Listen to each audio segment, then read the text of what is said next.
Hello friends, welcome to Mrs Samba சமையல். இன்னைக்கு நம்ம செய்ய போகிறது என்னன்னு பார்த்தீங்கன்னா பனீர் டிக்கா மசாலா செய்ய போகிறோம். அதுக்கு தேவையான பொருள் என்னென்னு பார்க்கலாம். பன்னீர் 200 கிராம், ஆனியன் பெருசாக ஒன்று எடுத்து இப்படி சதுரமாக கட் பண்ணிக்கோங்க. 3 வகை குடமிளகாய் எடுத்து கொஞ்சம் கட் பண்ணி வச்சுக்கோங்க. ஒரு பவுலில் 1 கப் தயிர் ஊற்றிக்கோங்க. 1 ஸ்பூன் மிளகாத்தூள், 1/2 ஸ்பூன் மஞ்சத்தூள், 1/2 ஸ்பூன் சீரகத்தூள், மல்லித்தூள் 1/2 ஸ்பூன், இஞ்சி பூண்டு பேஸ்ட் 1 ஸ்பூன், மிளகுத்தூள் 1 ஸ்பூன், கரம் மசாலா 1 ஸ்பூன், தேவையான அளவு உப்பு, லெமன் பாதி புளிஞ்சுக்கலாம்.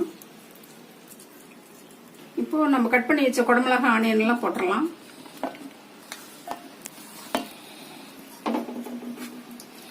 பன்னீரையும் போட்டுடலாம்.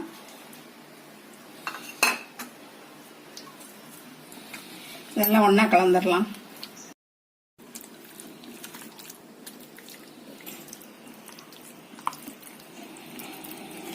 கார உப்புலாம் இருக்குதான்னு பார்த்துடலாம்.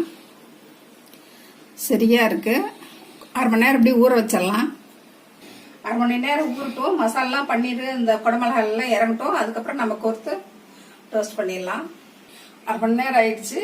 நம்ம பன்னீர் டிக்கா எடுத்து கோர்த்தரலாம்.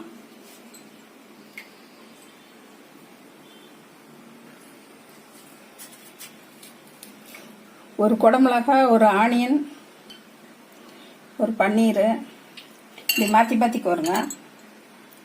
கலர்ஃபுல்லாக நல்லா இருக்கும்.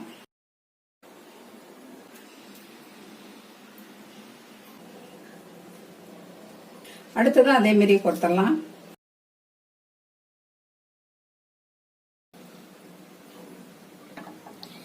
அடுப்பத்தை வச்சுக்கலாம்.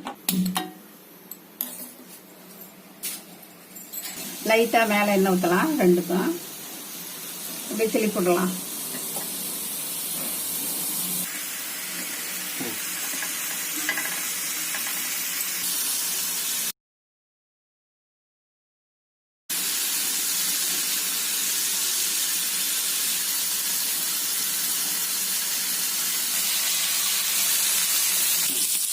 பனீர் டிக்கா வெந்தது போதும். அடுப்பு ஆஃப் பண்ணிட்டு எடுத்துடலாம்.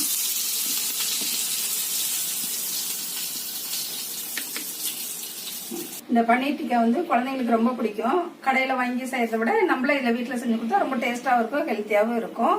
இந்த ஸ்டிக்கு கடையில குச்சி வச்சிருப்பாங்க. நம்ம வீட்டில் இருக்க இந்த கம்பி வச்சா இது செஞ்சிடலாம். அதனால ஒன்றும் இல்லை, சும்மா வரிசை நிக்கிறதுக்காக தான்.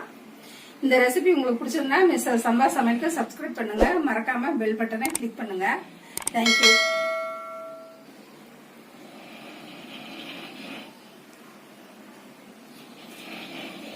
சாப்பிட போகும்போது கடைசியாக இந்த சாட் மசாலா கொஞ்சம் போடுங்க. வாசம் டேஸ்ட் நல்லா இருக்கும்.